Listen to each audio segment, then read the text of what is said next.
Hey guys, welcome back. This may be a little bit of a long one. I think I just kind of just realized I really don't totally care about how long I take for these really anymore. I was trying to keep it within a 20-minute mark, and then I kind of realized I kind of missed what I was doing in terms of just being able to take my time with what I was looking at.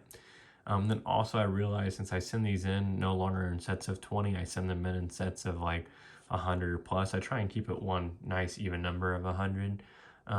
We aren't going to try and hunt down emergency cards. Now I do try and pre-check the stack before we go through it a little bit to see for obvious damage, and some things just slip, and some things you might think, wow, that should have been obvious. Like there have been gigantic creases on some of the cards that I've had to pull out and swap.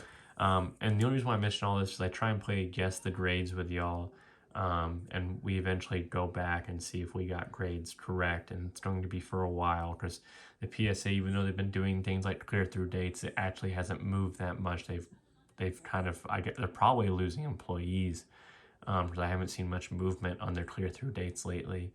So, I try and keep it clear and concise for which sets you guys graded on in the videos.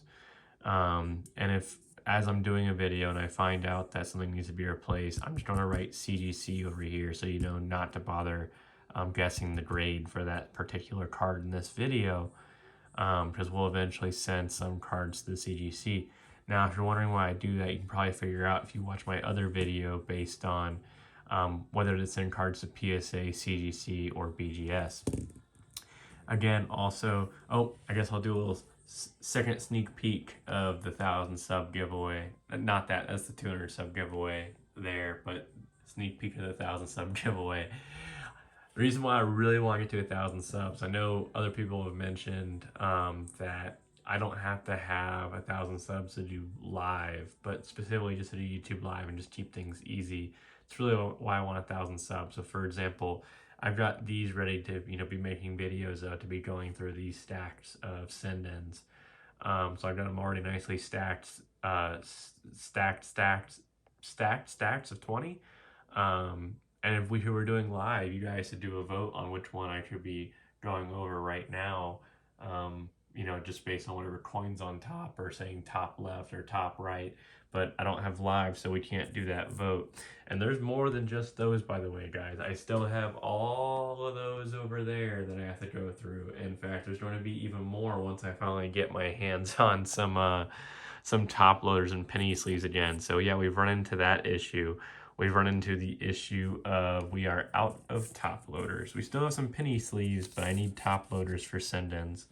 And I don't really like using card savers. In fact, you can see that I generally use card savers for one main thing, and that is for coins, just because the coins already maintain a rigidity to them. And as you can see, I have already, getting things stable, I have already started to do coins for nearly every last one. So starting out, and this isn't really a vintage coin. This is an Alolan Raichu coin.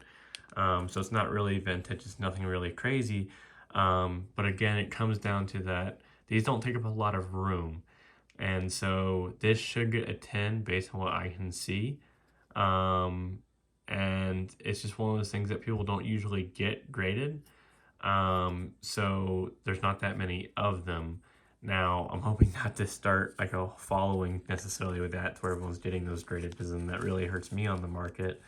But I think we can all agree that this coin here should probably get a 10. I put 9 to 10 because I'm not really 100% certain what they're looking for when it comes to coins. And even the PSA says they don't know what they're looking for when it comes to coins. They're just trying to give a fair grade based on coins, just they know some people like to send them coins. Now moving on, we're moving into, and there is cards in here, by the way. I've kind of got it stacked where the first 5 items for every stack aren't cards for the next couple of stacks, but it is still Pokemon items. So we got a Premier Art Box, Rattata, and Raticate. Again, for me, these are hard for me to figure out a grade because these are pack pulls. I think every last one of them that I have is a pack pull. There's like a very, very few that aren't pack pulls by me, but pretty much 99% of the ones I have on the channel are pack pulls by me. And I'm not quite certain what they're looking for. I see some smudges, but that's how it came from the pack. Almost every last one of them came from the pack. And the back is pretty clean. The centering's pretty set on the back. So that's pretty good. It's a strong sign. At least the back makes sense. But again, I'm just not quite certain how they're going to grade with kind of like that gray sort of smudge thing going on. Everything else seems to be in order. So I can only really guess 9 to 10.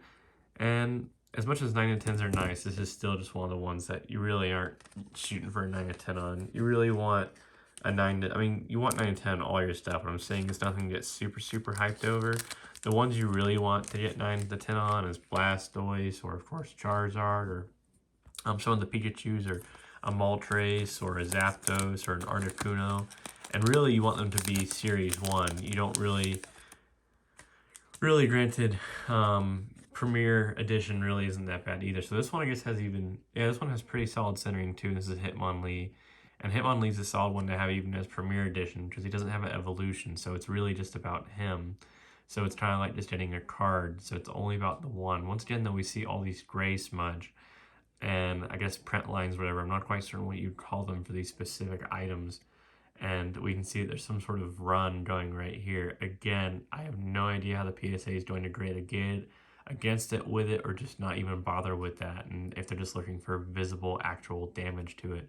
If it is just based on actual visible damage and centering and whatnot, we can again say 9 to 10. I think that's fair. So everybody says I'm going a little fast. We're going a little bit slower when we get to the card portion. That's just my generality, because at least with the cards I have somewhat an idea of what they're looking for. And I think as much as, you know, every little Pokemon item people like to see, especially if it's super obscure, and these really aren't that obscure. I think most people know about these, or at least people who grew up with Pokemon know about these. They were there in people's collections. They just weren't nearly as popular as the cards, I think for obvious reasons, just these didn't have playing stats. Now, as you can see, this does have centering off left to right. Top to bottom's probably fine. It's really hard to tell on the front, the centering on these, but if you go to the back, so what's funny is on the back, the centering left to right looks actually a lot better, and top to bottom looks super solid. But on the front, this is one of the ones where the centering's off left to right.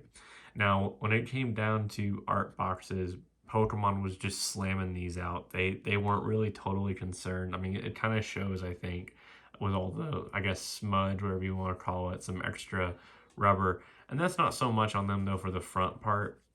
His technology was kind of new. Sure, you saw it in a lot of things, but it really wasn't like a super perfected technology. It was just something to pump out, like this, whatever this material is called, but you can hear the noise it makes.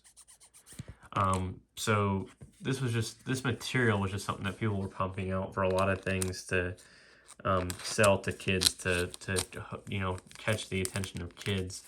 But also in terms of, since Pokemon, the cards were already so hot and the show was so hot, Pokemon itself was trying to do everything it could just to catch every last wave. And these were one of the other runs. You know, these were in conjunction and in competition with the cards. The cards still repeatedly outsold these as far as I'm aware of, but these were just things that people picked up for their kids, for because they were at the store, or maybe a grandparent like, oh, my kid likes the Pokemon cards, and just grab some of these, just these technically look like a card. They're more like a stamp to me. This one's really good centering. Again, 9 to 10, there's really no damage. I don't know why none of these should get lower than a 9 for the most part, because they, as I said, about 99% of the ones that I have are pack pulls by me. And the fun thing about the art boxes is I don't think there's a lot of people doing like weighing them, since you really can't, and I don't think there's a lot of people who are resealing them. So I guess with those, there's a lot less fear in terms of scams, in terms of when you're buying sealed packs for cards. So yes, now Ancient Mew. Now, you can't quote me on this, because even though I watched the one really good video that Vintage Pokemon Hunter Brothers did, explaining all the different Ancient Mews, I cannot remember it, but he does a great job. I really hope I can find the time to edit to where I can drop like a link or a little video on the side that people can click on referencing his video, because he does a great job explaining all of it. Oh, this is really weird. So it's like it, there's a line. Is this a sticker? this a fake? See, I got like this this weird line right here. The card doesn't really sit flush with itself. Hold on. I don't think it's a sticker. It doesn't feel like it. I really don't want to peel it apart. Let me zoom you back out. I'm gonna go off camera for a second, guys, and just take a look. I mean, it's a weird print run, but then again, this is a weird card, and I know that they made these as fast as possible. So I'm looking at it, and as I take a closer look at the surface of this card and the centering and this weird print line, I can tell you now. So I don't think it's a sticker. I don't think it's a sticker at all. I think it had a huge cutting error out of the factory, which is interesting. I don't think that really adds to it. Probably takes away more so, and there's tons of surface scratches, as I said when I looked closer. We're really using that ultra zoom here on the new iPhone. So yeah, and we can see that it doesn't look good on that corner. 7 times zoom, we can really see the specs there. I'll pull this out. And then the back is kind of not in great condition. This is weird for me because usually the back on this card isn't that beat up, but it's got surface scratches, it's got edge lines. I am going to, don't bother guessing the gray on this one, guys. See, that's just one of the things. As I said, I took a quick look at this card, and if you take a quick look at an Ancient Mew, it's not enough because an Ancient Mew is kind of a hard card to look at. Like, they're fun to look at, but they're hard in terms of catching all those other details. So what I'm going to do with this is I'm going to write CGC over here, so you guys know not to guess on this one. Also going to make a note, weird cut line. I think one of the things that I really like about doing this specific episode, it's almost like I am technically registering these cards, especially when I eventually put them into the PSA system. But as I said, for me, when I was a kid, I really liked playing the game, but I also really did just like collecting the cards and staring at them and reading the stats and memorizing every description and every last thing about them. I mean, it was pretty crazy, but I really enjoyed it. So this kind of brings back me getting to go over these old cards. I don't mind doing it with new cards either, but I like having the familiarity of doing it with the old cards that I recognize. And then basically I'm kind of like cataloging them, which kind of is nice. Kind of goes back to what I was doing when I originally collected and played. Oh, so everything was kind of fine. There is some super, super minor scratches. We can see it as I zoom in, but they're not major, so I'm not worried about it. Centering looks fine. There's a weird kind of like, well, it's like almost like a small bit of it missing on the back side of the corner. We'll see how it looks on the back. I'm not seeing any typos or anything. This is the reason why I'm trying to take my time, is so I don't miss any misprints. You don't want to miss a misprint. Misprint could really add to the value of your card, and I just want to make sure you catch it. I'm certain people are looking at this and going, 50 HP for a Ditto, but he's rare. Well, yeah, that's how the HP was back in our day. So centering looks fine again on the back, a little bit thicker on the left and the right. Top and bottom looks fine. We're seeing some minor whitening on the edges and corners, and again, gotta do the hand trick because I have white paper behind, it won't show up as easily. Now there's a decent ding up in those corners, but I don't think this is worth sending to the CGC. I think this is still something I'm going to send to the PSA. If I had to guess, it's really hard because they seem to really, really, really take that whitening really serious. And then sometimes they like just don't. And then sometimes they take centering really seriously. And centering to me, and this is just me, centering to me is probably the least of my worries if I was ever buying a card, like before I became a person who was focused on sending cards into, grading systems. if I was just buying cards myself for the appeal of the card, the look, and playability and stuff like that, centering would be the lowest of my concerns, but they keep it of equal rank and sometimes higher in terms of when they're figuring out them card grades. If we had to guess, it can't be a 9 based on what we've seen. I don't see why it couldn't get an 8. I don't want to say 6 to 8, but I don't want to be wrong either. So I'm going to say 6 to 8. That's our guess for this card. We think that's fairly solid. Man, that's don't throw us up that is not a stack of 20, but we will get used to the new system, which is our own system. And again, I have a Ditto followed by a Ditto. Exact same card, but it's the Japanese version.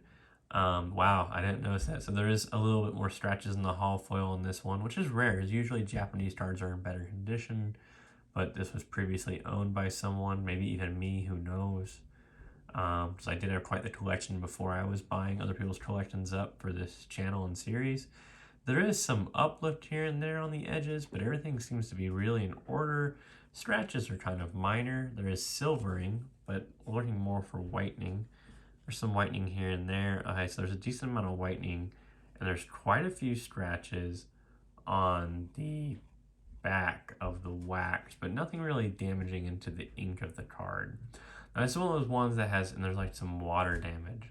So yeah, this one, because of the water damage for sure, and then also this major whitening corner, this one's going to CGC. Sorry guys, I mean you can guess the grade, but it's not going to matter. You're going to guess it later when we do a video send in for the CGC. Now, if you aren't tracking, the reason why I do the CGC for some, I honestly don't know how much the CGC charges. Maybe I won't do the CGC when I find out how their system works. I just like, right now I remember some PSA and the cost isn't that bad, just the wait time sucks really hard, and then your grades are kind of really all over the place. So the thing is, though, from our looking at on the internet and reading and looking at various cards, it appears as though the CGC grades fairly lighter than the PSA, and we want to try and take advantage of that, and I would advise anyone taking advantage of that. Now granted, obviously a CGC 8 isn't worth the same as a PSA 8 on the market. However, there could be a card that would have been a PSA 5 that the CGC may have been a CGC 8. And for a majority of the time, PSA 5 cards aren't really sought out after, and they're not really worth much. So a CGC 8 will be worth more than a PSA 5, even though that PSA 5 is probably the exact same condition as the CGC 8. Catch my drift? So, and the price can, for any card can become drastically much higher between a PSA 5 to a number grade 8, regardless of the grader on that one. So I almost strongly suggest that. So another Ditto. This one so far a lot better condition. We are in 1.4 zoom. So hull full. This one nearly flawless. Minor corner stuff. Centering looks really good. It's so crazy to me. Only 40 HP for a rare trainer card. Beautiful card though. Really beautiful. No whitening on the corners. Minor scratches in the wax. Ooh, there is a stain of some sort. I am going to see if I can't safely remove that off camera real quick. Sorry, bear with me guys. It's like, feels like someone was eating like a piece of pizza over their set of cards and dropped a little sauce on it.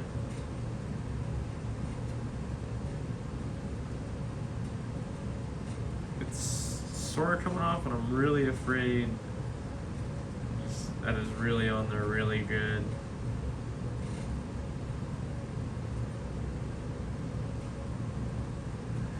Yeah, so sadly that is going to affect the grade. We can't really seem to get it to come off easily. I don't want to take a tool at it. We were looking at a 10, now we have that stain. We're looking closer to an 8 to 9, maybe even lower. That's really that's rough because I really do think that would have been a 10. Now we're seeing some corner uplift too, so we're actually going to say, we'll say 7 to 8, and I think 7's more likely.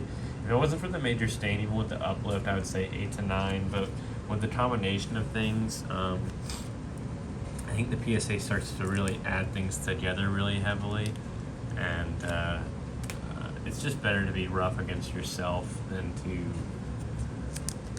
hope for a higher grade. Not everyone's favorite. I mean, nowadays, not everyone's favorite, I guess. Back in the day, I would say, yeah, a lot of people like Machamp. He was a pretty simple card. Everyone got him. He was a dude with 4 arms. I mean, even in the world of Pokemon, it's still kind of strange. He's got like some sort of metal disc coming out of his head. This one, not perfect condition, not bad condition. I can't tell if that's a dent, the part that's not shining under his arm. I don't think it's a dent. I also don't think it's an error. It looks like there's a black dot, but it might just be a stain. Oh, it was just dirt. Okay, interesting. Is the rest of this dirt? Sort of. Okay. So yeah, we can see some issues here and there on them. Definitely not perfect. I'll zoom back in a little bit. Scratches on the hollow foil for sure. Some silvering. Centering's pretty solid though. Some sort of dirt stains. Nothing crazy. The back's in pretty solid condition. To be honest, based on what we've seen from the PSA, I don't see why this can't get an 8. And since we're in the the game of guessing grades, we're going to say 8 to 9. That 9 definitely probably seems high, but honestly, you'll be surprised. The PSA seems to just kind of like wave off scratches on the hollow foil, and those scratches really weren't that bad, to be honest. So next up is a base set Nidoking. I think just the name and the fact that he had this gigantic horn and he was like this dinosaur like mech almost sort of looking thing. I know he's not robotic, but he's got like a stone sort of look to him. He was a really cool card as a kid.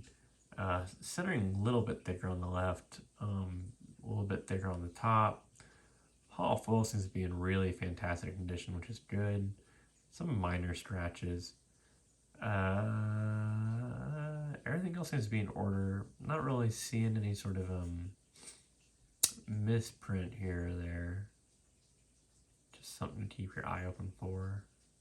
I can't believe Nidoking's only supposed to be 4'7". They just make them look so much bigger on the card.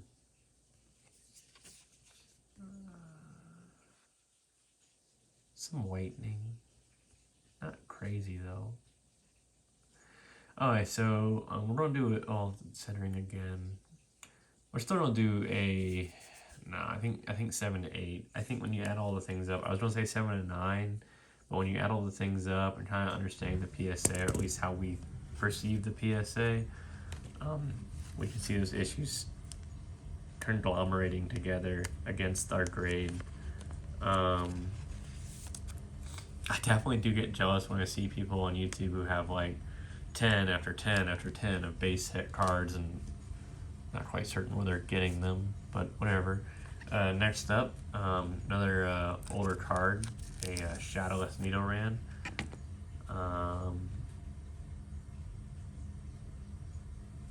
It does kind of suck that Pokemon cards have taken a dive in price, especially since my funds are kind of busy with the war with AMC. Is that a mark or is that supposed to be like that?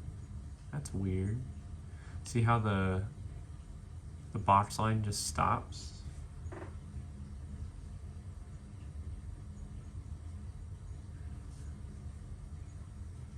Yeah, the box line continues for other cards, but the box line stops for this Nidoran. And I looked, this one isn't dirt. Interesting. I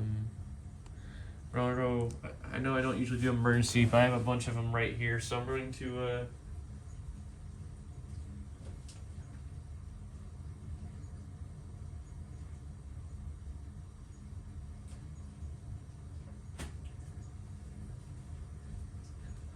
It's very interesting.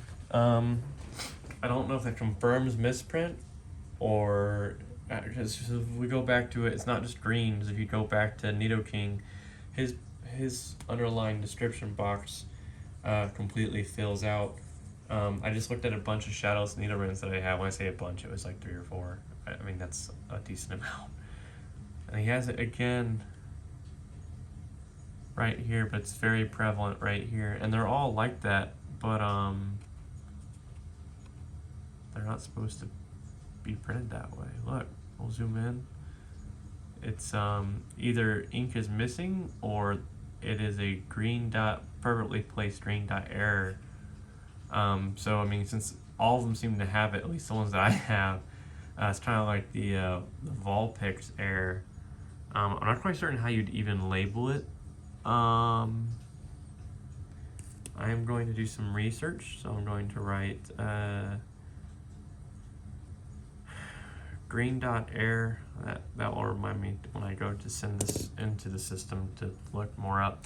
The rest of the card really looks like it's in perfect condition, truly. The back has some whitening, so that's where we find some issues, but super minor. I don't see why this can't get a 9. And some whitening is allowed for 10, so I will say 9 to 10. That would be solid. It is a shadowless. Of course, this would have been super solid if it was a first edition shadowless, and if it was during the peak of the market. I am wanting to do a video on predictions for future market. We still probably have another month to go of a falling market. Sorry, I'll continue. So it's still a good time to buy. Just expect prices to still continue to sort of go down. Yeah, it's gonna be rough selling, especially depending on when you bought. I would just suggest holding on to your stuff. Now, we had this issue in the past. There's a super minor indent right there. You can see it. And we had this issue in the past with PSA where they took basically this exact same card in this condition. Wow, Mewtwo is an absolute unit, 6'7", 269 pounds. You can just walk right up to Charizard and slap him. Just Charizard's only like 5 foot something and is 200 pounds. So yeah, that's hilarious. What a unit. But yeah, we had an issue to where we had a card, exact same card, pretty much exact same condition, and it got a PSA 5, I believe, which was kind of absurd. We were expecting no lower than a 7 for sure, and it came back at 5. Now, centering is off on this one, and there is that like minor indent on the bottom. There's some super minor whitening. I'm almost tempted to send this to CGC.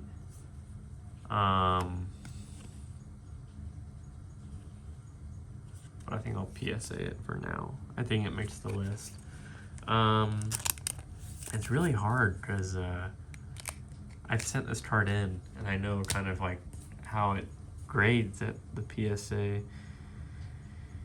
I'm gonna say 6 to 8. If it's lower than a 6, that's nuts. Okay, so up next, another I think people really like. This card has been really hot lately, is Shadowless Mewtwo.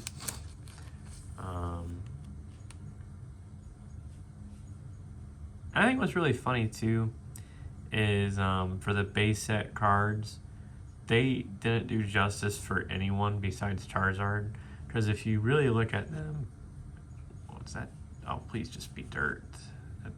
Hold on, I'm looking at some sort of tiny speck.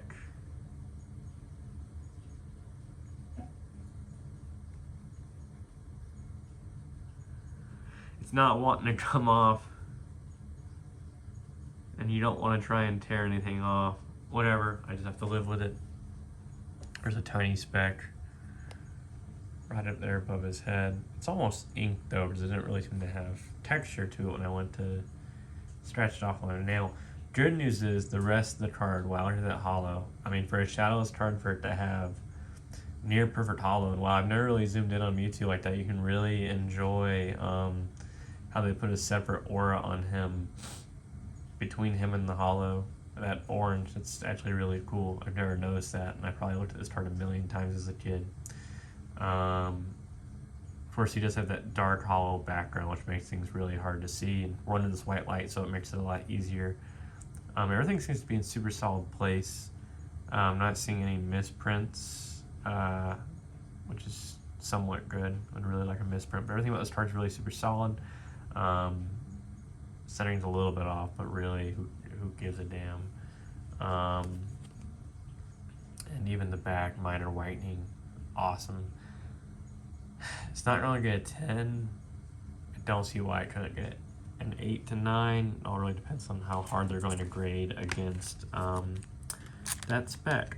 And as I was saying, it's really funny how Pokemon did no justice to the base set cards, except for Charizard, because if you pay attention to them, I'm going to say 8 to 9. If you pay attention to them, they're just standing there. Like, all of them are just standing there. Like, with Charizard on his, he's at least, like, in an action pose, and, like, he's blasting fire, and, like, there's, like, action going on, and there's all this and that, and of course he's a dragon. Now this one's way more scratched up than I wanted it to be, now that I look at it. There's some straight scratches on the item itself.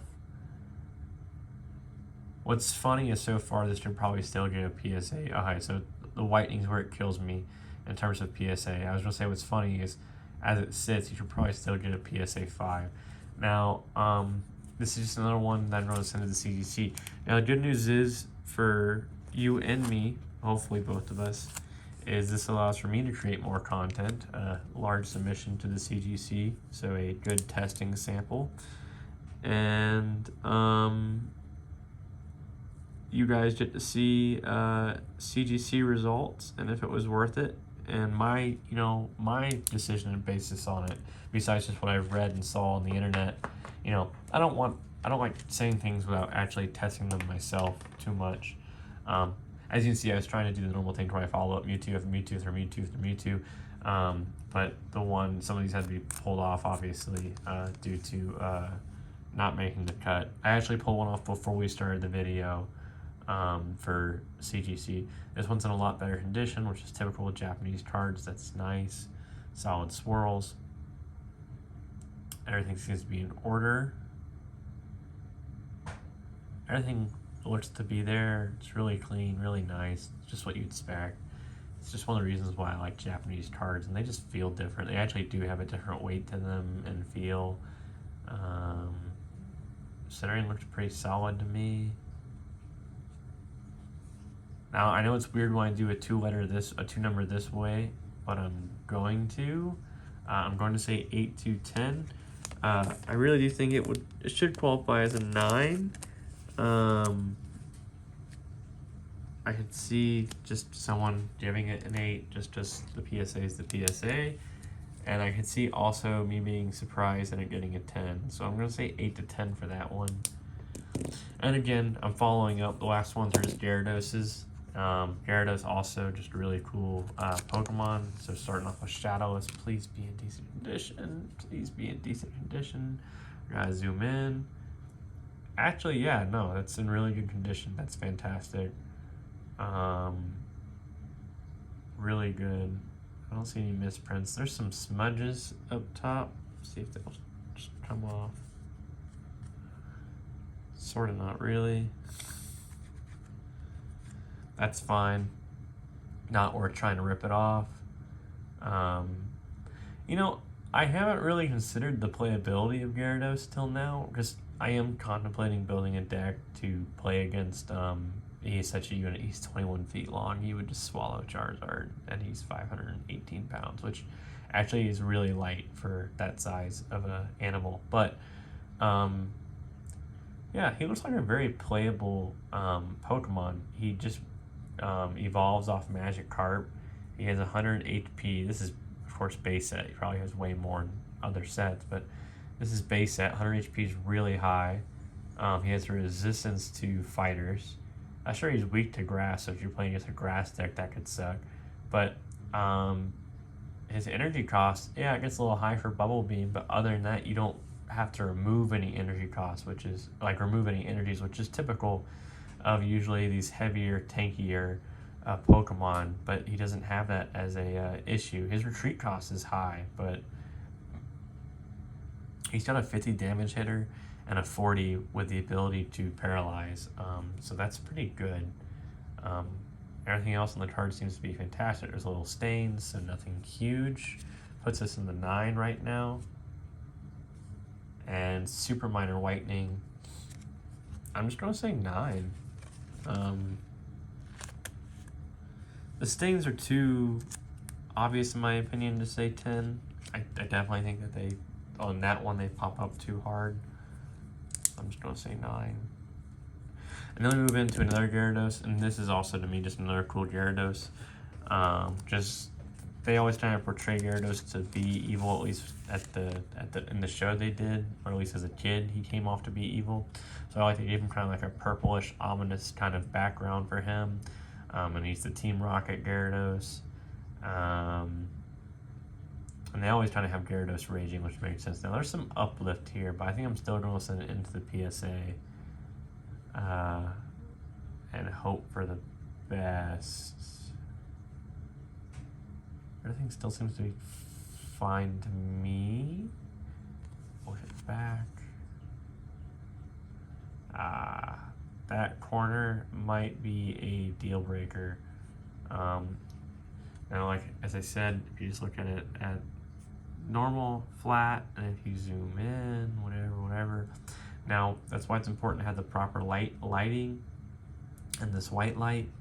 And so those corners look fine, and the card looks fine, and there's some minor scratches, but as we get down to the bottom, we can see almost like a water damage and a double corner uplift, one on the right and one on the left. And I bet you if I flip the card upside down, it probably becomes more apparent. You can just kind of see how the light already hits that corner before it connects with the rest of the light. And same here, how there's light and I have to bend it up more than it sits on that corner. It's showing that there's a bend in that corner. I'm gonna take a little bit of a look closer in person. It's not world ending, to be honest. I could see it affecting the grade, but it's really not world ending. I'm still going to send it into the PSA, knowing what we know, and maybe the PSA will catch it, maybe they won't. I think this might be one of the first ones that I have to give a really wild grade for. I don't think it would be a 9 because of the uplift on the top. If it wasn't for that, I could see it getting lucky and getting a 9, but really I think a 9's out of reach. I think we're going to give it the first one that's a 3 letter or 3 number difference. So we're going to say 5 to 8 because damage everywhere else was really low. There wasn't really any whitening. Scratches on the hull were really minor. It was mainly just uplift on corners and uplift on the top. And the corner ones were nearly impossible to see. We just happened to see it because of our light setup and the intensity of the camera on this iPhone. And we got a base set 2 Gyarados. I know not just base set, but base set 2. It's really funny. For a long time as a kid, we called these second edition Pokemon cards because we didn't know base set 2 was a thing. We just figured this was another way to run base set Pokemon because the stats and everything remained the same on the Pokemon, just that little symbol was added. And I guess the numbers down here changed too, but we didn't notice that so much as kids. Centering looks super solid on this one. Now, some people will argue that base set 2 wasn't as good as a run as base set 1, but in my opinion, all the base set 2 cards I've seen have been in better condition with better centering. And the centering isn't something someone can control. So when you have a set of cards that tends to generally have better centering, it generally means that they were manufactured better, which I think base set 2 cards are manufactured better than base set cards. Let me know what you think in the comments below. Everything seems to be super solid on this card. I mean, there's some minor stuff, like there's that, It's really minor. I think you can see it. It's super, super minor.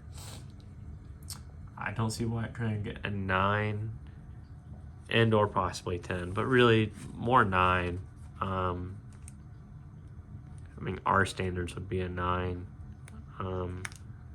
But I just know that, by we I mean me, I just know that my expectations are harder than the PSAs are and make more sense. So I'm gonna say 9 to 10. If I get a 10, that'd be great. I know a lot of people dislike base set 2, or at least they say they did when it first came out, but that doesn't make sense. I think a lot of people were definitely super excited when base set 2 came out. But people nowadays, obviously, they say that they don't like base set 2 because it ruins the value of base set 1, which sorta, I guess. Now, I know this isn't the original OG Red Gyarados, but still it's a Red Gyarados, which is awesome. I wish they would put that in the name, Red Gyarados. Red Gyarados, I remember as a kid, is one of the OG, almost kind of like legendary shiny Pokemon. I know he's not really a legendary, he's really more one of the OG shiny Pokemon.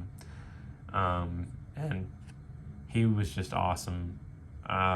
It's the first time they kind of did that with a different color coordination. They really picked the right Pokemon to do it with, and they just made him red. I know he had a backstory, I believe, in the movie or the episodes that he was put on with, but yeah, it's probably one of the better shinies in my opinion.